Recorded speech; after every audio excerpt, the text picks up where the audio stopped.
New ইয়র্কের জেবিটিভি স্টুডিওতে আপনাদেরকে স্বাগত জানাচ্ছি। জয় বাংলাদেশ টেলিভিশনে আপনারা সাম্প্রতিক সময়ে যেসব অনুষ্ঠান দেখছেন তার মধ্যে গুরুত্বপূর্ণ একটি অনুষ্ঠান হচ্ছে সময় যা বলছে। সময়ের যে প্রত্যাশা, সময়ের যে দাবি, সময়ের যে আওয়াজ, সেটি তুলে আনার চেষ্টা করছি সময় যা বলছে এই অনুষ্ঠানে। আজকে বিষণ্ণ দিন, নিউ ইয়র্কের প্রথম তুষারপাতের দিন। বছরের প্রথম তুষারপাত হয়েছে আজ নিউ ইয়র্কে। এরকম একটি দিনে আজ আমরা যে বিষয় নিয়ে আলোচনা করব সেটি হচ্ছে গণ আকাঙ্ক্ষা পূরণের প্রশ্নে বাংলাদেশ কত দূরে এগিয়েছে। আর এই আলোচনার জন্য আজকে আমরা স্টুডিওতে আমন্ত্রণ জানিয়েছি জয় বাংলাদেশ টেলিভিশনের president sir doctor Abu Jafar মাহমুদকে। তিনি একাধারে আন্তর্জাতিক সম্পর্ক বিশ্লেষক এবং রাজনীতিবিদ। কেমন আছেন স্যার? ধন্যবাদ, ভালো। আপনার কাছে প্রথম যে বিষয় নিয়ে আমরা জানতে চাই সেটি হচ্ছে বাংলাদেশের গণ অভ্যুত্থান পরবর্তী 3 মাস, 3.5 মাস পেরিয়ে গেছে। এরকম সময় এসে বিভিন্ন পত্রপত্রিকা সহ মানুষের যে আলোচনা, সাধারণ মানুষের সাধারণ ক্ষেত্র থেকে যে আলোচনা করছে সেটি হচ্ছে 3.5 মাসের অগ্রগতি কতখানি, গণ আকাঙ্ক্ষা পূরণের প্রশ্নে বাংলাদেশ আসলে কতটুকু অগ্রসর হতে পারল। সেই জায়গা থেকে আপনার অনুসন্ধান কি বা পর্যবেক্ষণটা কি? প্রথমে আমরা গণ অভ্যুত্থান বিষয়টা পরিষ্কার হওয়া দরকার, তারপর এটাকে কেন্দ্র করে জনগণের আকাঙ্ক্ষার ব্যাপারটাই আমরা যাব। এই অভ্যুত্থানের ঘটনাটা আমাদের কি দিয়েছে? অভ্যুত্থান কেন অনিবার্য ছিল এটা পরিষ্কার হওয়া দরকার। অভ্যুত্থান হয়েছে, অভ্যুত্থানে দুটো ঘটনা একসাথে ঘটেছে। একটা হচ্ছে বাংলাদেশের এই যে রাষ্ট্রীয় অস্তিত্ব বা স্বাধীনতা, তার উপরে প্রতিবেশী ভারতের যে আধিপত্য ছিল, এই আধিপত্য, তাদের যে আমাদের এখানে যে উপস্থিতি, এই উপস্থিতিটা সরানো হয়েছে। দ্বিতীয়ত, ওদের অনুগত যে কোলাবোরেটর গভর্নমেন্ট, এই গভর্নমেন্ট নিজে নিজেই তার পতন ঘটিয়েছে। তাহলে ইন্ডিয়া এবং তাদের কোলাবোরেটর শেখ হাসিনা গভর্নমেন্টের এই যে আজকে অনুপস্থিতি, এই অনুপস্থিতি যেটা বাংলাদেশের এন্টায়ার এই স্বাধীনতাটাকে নস্যাৎ করছিল, সেখান থেকে আজকে স্বাধীন অস্তিত্বে ফিরেছে। কিন্তু এই দীর্ঘ প্রায় আমরা যদি ধরি যে 53 বছরে এই সর্বশেষ এই রিজিম যেটা, এই রিজিমের সময় সরাসরি যেভাবে আমাদের সামরিক শক্তি খর্ব করা সহ সব কিছু যেভাবে তারা আমাদের ক্ষয় করেছিল, আমাদের এই স্বাধীন অস্তিত্ব বিনাশের জন্যে যে পরিকল্পনাগুলো করে গেছিল, এটাতে আমরা পাল্টা আঘাত করে, এটা কৌশলগত দিক ছিল। কেউ সামনাসামনি দেখেনি, দেখেছে আমরা যে ছাত্রদের নামিয়েছি, যে জনগণকে নামিয়েছে, ওরা তাদেরকে দেখেছে, কিন্তু এরা মূল ছিল না। যে যেখানে ইন্ডিয়ান মেজর জেনারেল দেখা যেত বাংলাদেশে, ব্রিগেডিয়ার দেখা যেত বাংলাদেশে, বাংলাদেশে ইন্ডিয়ান এমবেসি বিল্ডিংটা কত বড়, আর এটার মধ্যে কত সুবিধা সেনাবাহিনী রাখার, এটা কি আমাদের গণ আকাঙ্ক্ষা যাদের এই জনগণ কি জানে? এটা জানতে হবে যারা রাষ্ট্রের দায়িত্বে, রাষ্ট্র ভাবনা যারা করেন, নিরাপত্তার দায়িত্বে নিরাপত্তা ভাবনা যাদের আছে, তাদেরকে বুঝতে হবে। তারা বোঝাতে পারলে মানুষ তার যে আকাঙ্ক্ষা, এই আকাঙ্ক্ষার খুব কম, ওরা কম কিছুতেই সন্তুষ্ট। ওদের খাবার দাবারের আর জীবনযাত্রা খুব সহজ থাকলো, ওরা খুশি। কিন্তু রাষ্ট্র চালনা, রাষ্ট্র রক্ষা, রাষ্ট্রের সমৃদ্ধির এই দায়িত্বগুলো ওই জনগণের নয়। এটা যাদের, আজকে তাদের বিষয়ে কথা হওয়া দরকার। তো গণ অভ্যুত্থানটা হয়েছে আমাদের রাষ্ট্র অস্তিত্ব রক্ষার জন্যে, পাশাপাশি এই রাষ্ট্রের অস্তিত্ব অন্যের হাতে তুলে দেওয়ার জন্যে যে দায়িত্বপ্রাপ্ত যে সরকার ছিল, সেই সরকারের পতন, এই দুটি ঘটনা। তাহলে গণ আকাঙ্ক্ষার ওখানে পূরণ হয়েছে। এটার জন্য রাজনৈতিক দল অথবা বাংলাদেশের সেনা শক্তির ওই সময় কোনো ভূমিকা ছিল না। এটা হয়ে গেছে, হয়ে যাওয়ার পর মানুষ খুশি। সেনাবাহিনী এখন নিজের মতো করে করতে পারছে। তখন সেনাবাহিনীর কন্ট্রোলটা ছিল ইন্ডিয়ানদের হাতে, সেই কারণে সেভাবে করতে পারছিল না। তা এখন ওই সেনাবাহিনী পুনর্গঠন চলছে, পুলিশ বাহিনী পুনর্গঠন চলছে, সিভিল প্রশাসন পুনর্গঠন চলছে, রাজনৈতিক দলগুলোর আকাঙ্ক্ষা কী, অ্যাক্টিভিটি কী, এগুলো তারাও নিজেদের মতো করে দায়িত্ব পালন করার ক্ষেত্রে বিভিন্ন সময় মত পাল্টাচ্ছে, আসছে, ইত্যাদি দিকগুলো আছে। এগুলো সবগুলোকে মিলেই কিন্তু গণ আকাঙ্ক্ষার যে জায়গা, ওই জায়গার বিবেচনায় দিতে হবে। নিশ্চয়ই, কারণ ওই অভ্যুত্থানের মধ্য দিয়ে তো বিপুল একটি স্বপ্নের কাছে মানুষ পৌঁছে যায়। সেখান থেকে মানুষ একটা পাহাড় সমান স্বপ্ন দেখে যে আমাদের মনে হয় দুর্দিন পেরিয়ে আমরা একটা সুদিনের সন্ধান পাবো এবার। অফকোর্স। তো সেই জায়গা থেকে যে সরকার, অন্তর্বর্তীকালীন যে সরকার গঠিত হলো, গঠিত হওয়ার পরে বিভিন্ন যারা পর্যবেক্ষক তারা নানা রকমের মন্তব্য করেছেন, কিন্তু এই 3.5 মাসে অন্তর্বর্তীকালীন সরকারের যে তৎপরতা, সেটি কতটা ইতিবাচক কিংবা কার্যকর? আমি অভ্যুত্থান ঘটে যাওয়ার পরবর্তী কিছু লগ্নের কথা আনি। আমি যেভাবে যুক্ত, আমার অবস্থান থেকে আমি ধরে রেখেছিলাম আমরা আমাদের কাজটা সম্পন্ন করেছি, কিন্তু তখন সৈনিকের, যোদ্ধার মনোভাব নিয়ে একটি সরকার গঠন হবে।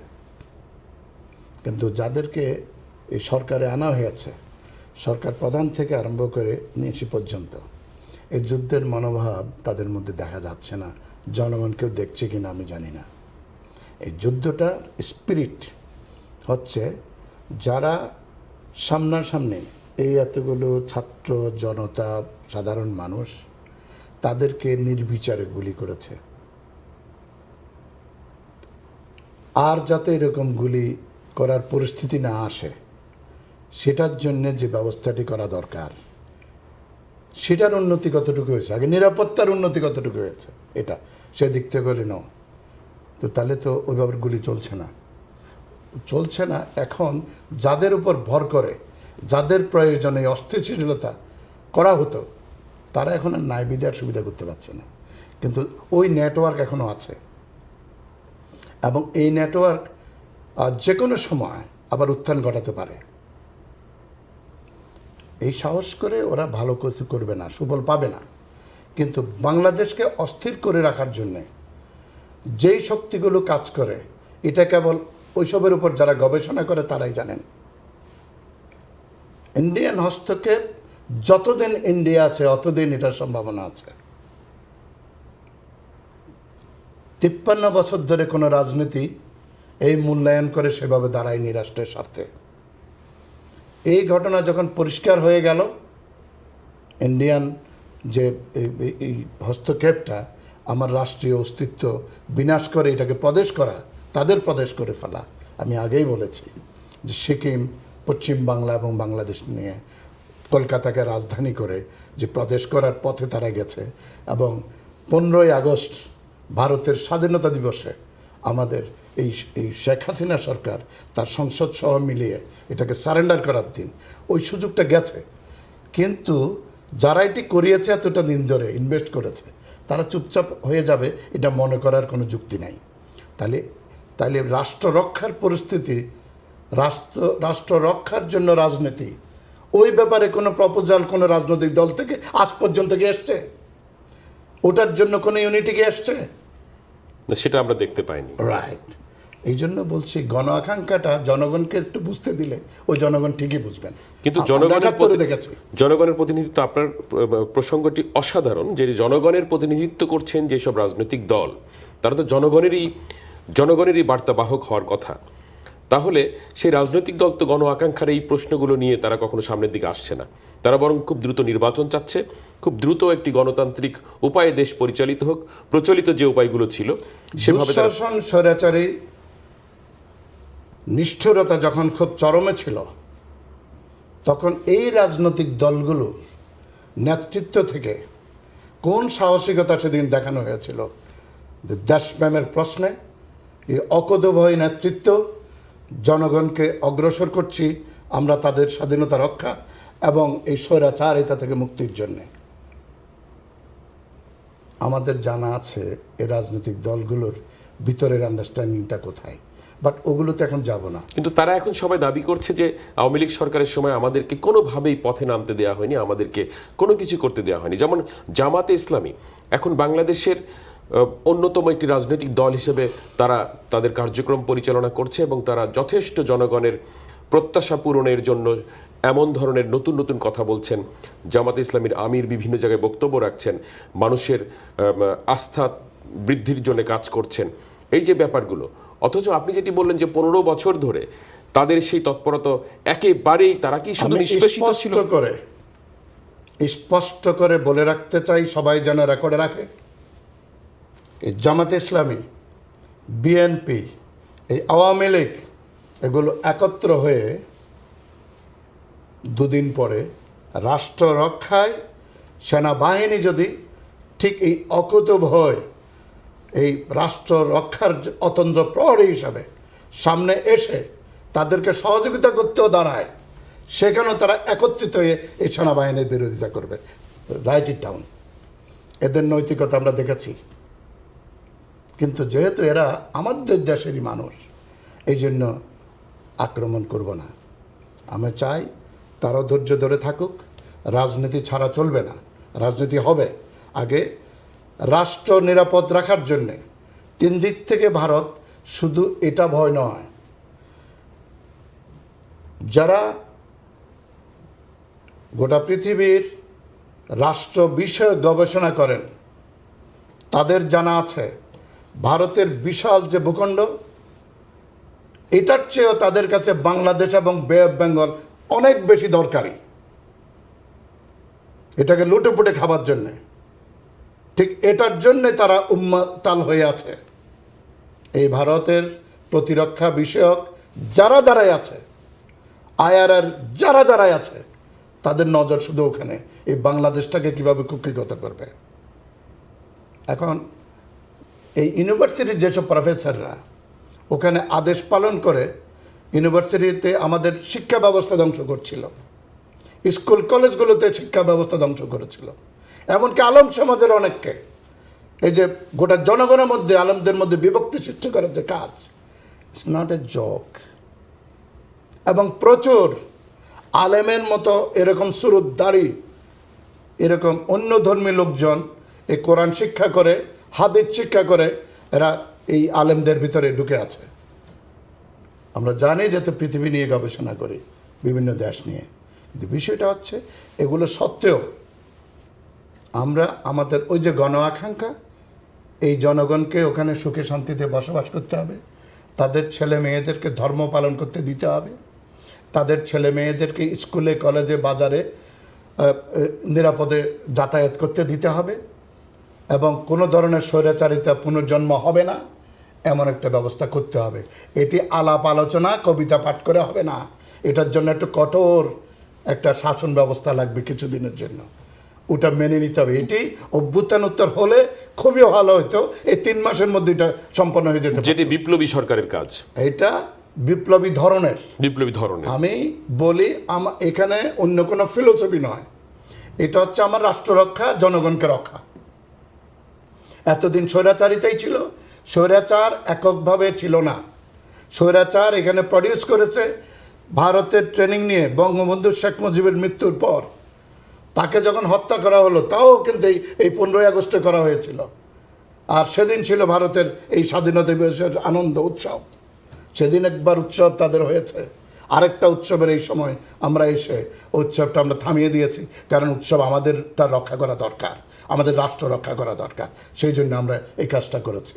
এই জনগণের আকাঙ্ক্ষা, এরা এই 3 মাসে তারা যদি প্রতিনিধিত্ব করেন তাহলে ওনারা আকাঙ্ক্ষা পূরণ করতে পারছেন। অনেক সরকারি কর্মকর্তা কর্মচারী এরা ঠিকঠাক মতো কাজ করছেও, কারণ তারা বুঝেছে যে বিগত দিনে যে পাপে যুক্ত ছিল, এখন তারা এটার থেকে নিজেরা নিজেদের স্বাধীন দেশ, স্বাধীন পরিস্থিতি, এটার মধ্যে তারা ভালো কাজ করার চেষ্টা করছে। অনেক প্রকল্প যেগুলো বেশি খরচ হতো এগুলো কম খরচে সম্পন্ন হচ্ছে। This are the good things. দেখতে হবে এটা কারো প্রভাবে, কারো নির্দেশে, কারো নিষ্ঠুরতা কঠোরতায়, নাকি স্বাভাবিকভাবে তারা করছে। আমি মনে করব এরা স্বাভাবিকভাবেই করছে। আমাদের পররাষ্ট্র মন্ত্রণালয় বেতন খেতেও বাংলাদেশের কাজ করতে হতো ইন্ডিয়ার, আমেরিকায় এত এই যে আমাদের এম্বাসি, বাংলাদেশে কোন সরকারের জন্য কি কাজ তারা করেছে আমরা জানি, যেহেতু কাজ করছি এরা, কিন্তু তবু কৃতিত্ব তাদের দিতে হয় যেহেতু তারা আমাদের আছে।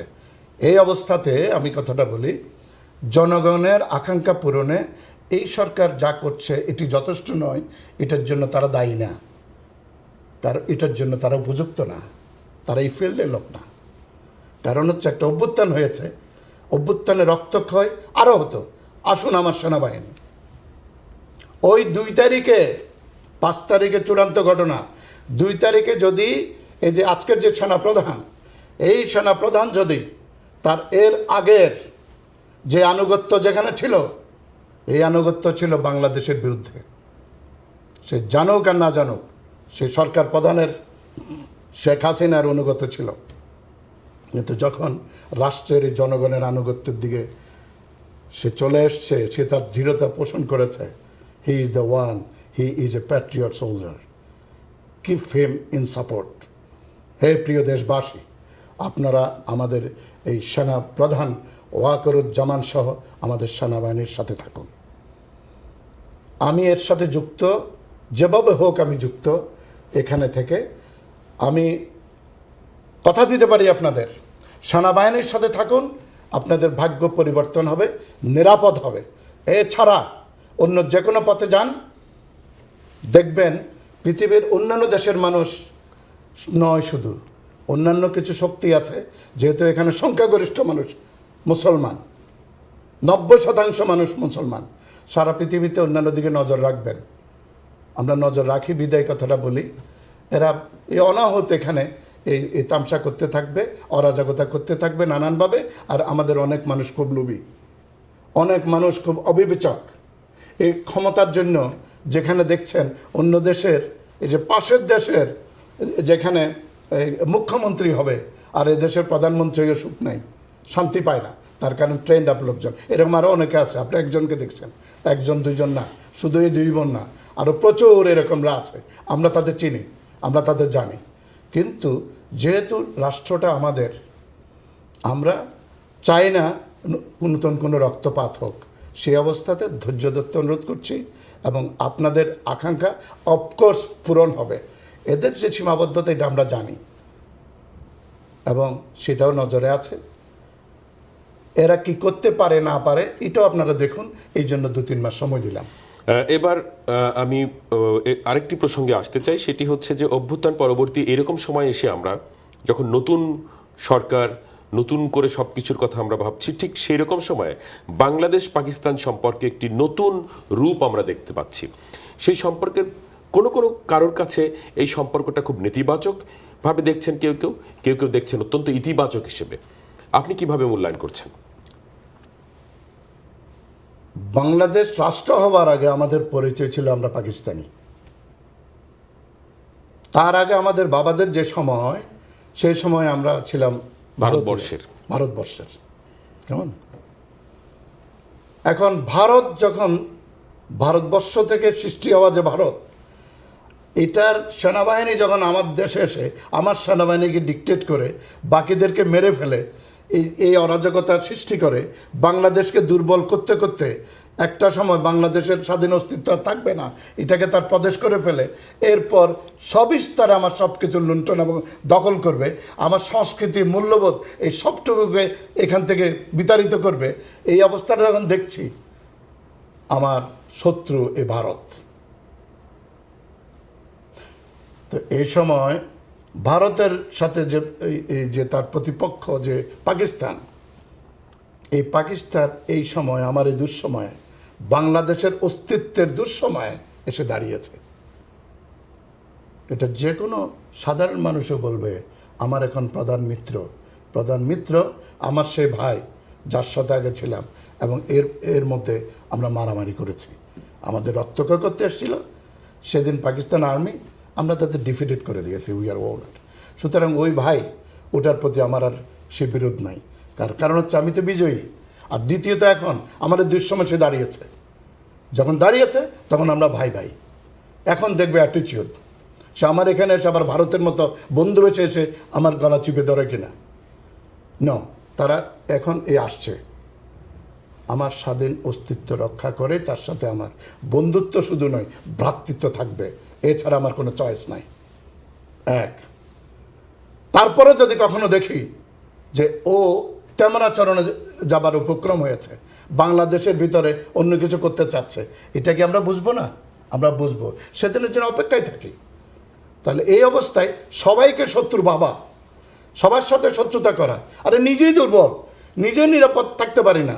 আমার দেশের এই রাষ্ট্রের যে রাষ্ট্রপতি হয়, যে প্রধানমন্ত্রী হয়, যে ক্ষমতাধর হয়, সে ওখানে গিয়ে যখন পরজীবী হয়ে যায়,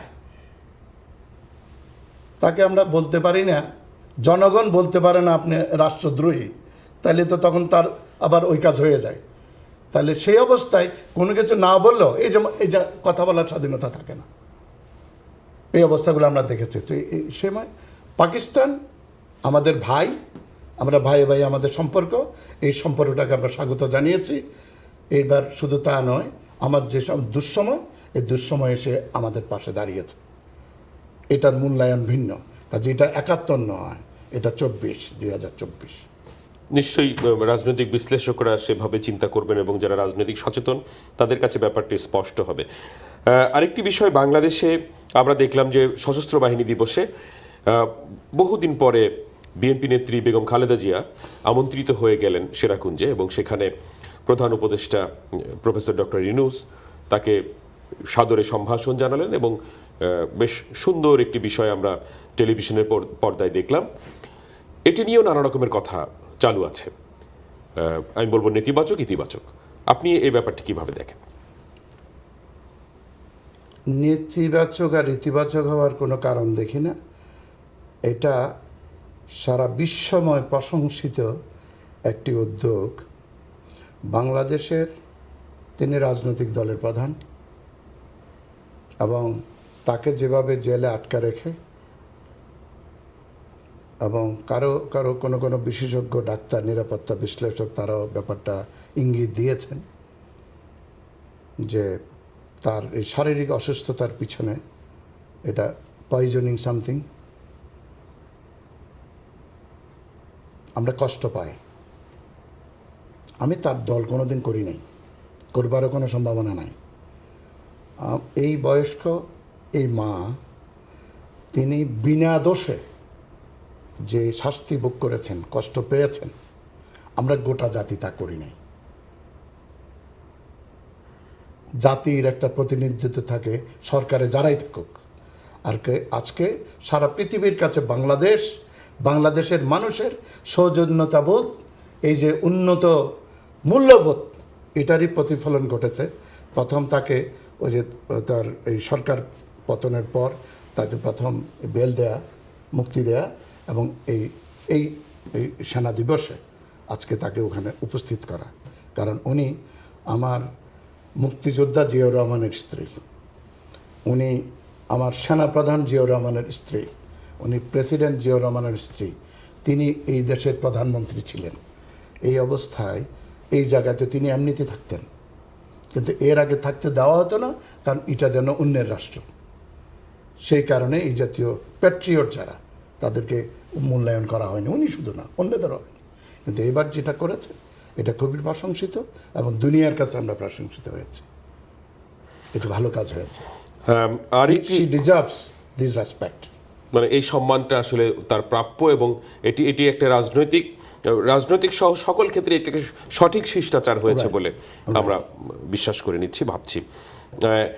আর একটি বিষয়, সেটি হচ্ছে আমরা এই বিষয়টি শেষ অবতারণা করছি, সেটি হচ্ছে যে আওয়ামী লীগকে রাজনীতিতে রাখা না রাখা, নির্বাচনে আওয়ামী লীগকে আনা এবং না আনা, এটি নিয়েও আমরা বিভিন্ন রকম আলোচনা দেখছি। বিশেষ করে বিএনপির পক্ষ থেকেও কখনো কখনো চাওয়া হচ্ছে আওয়ামী লীগ নির্বাচনে অংশ নিক, আওয়ামী লীগকে যে কোনোভাবে রাখা হোক।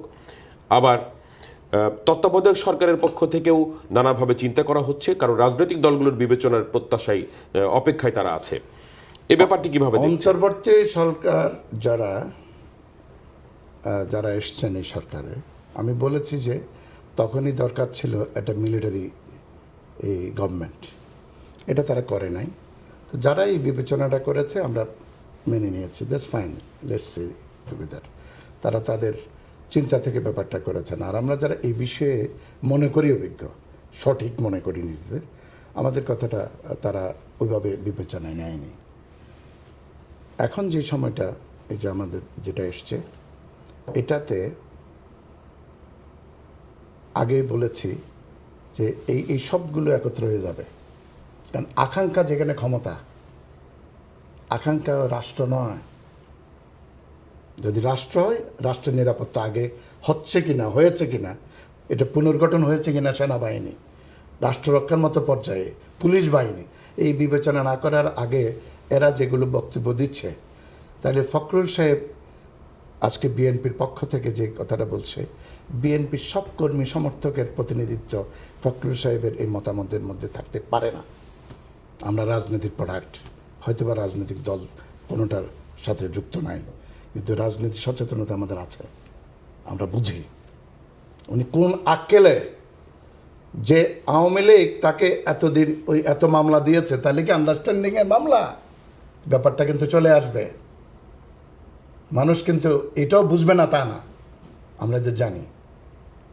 কাজে তারা বলছে যে তারা এই যে এটা করার জন্য, সে বলার কে? Are you the authority? ও, আপনি আপনার রাজনৈতিক মতামত বলতেই পারেন, আপনার শত্রুকে আপনি আপন করতে পারেন যদি আন্ডারস্ট্যান্ডিং হয়ে যায়।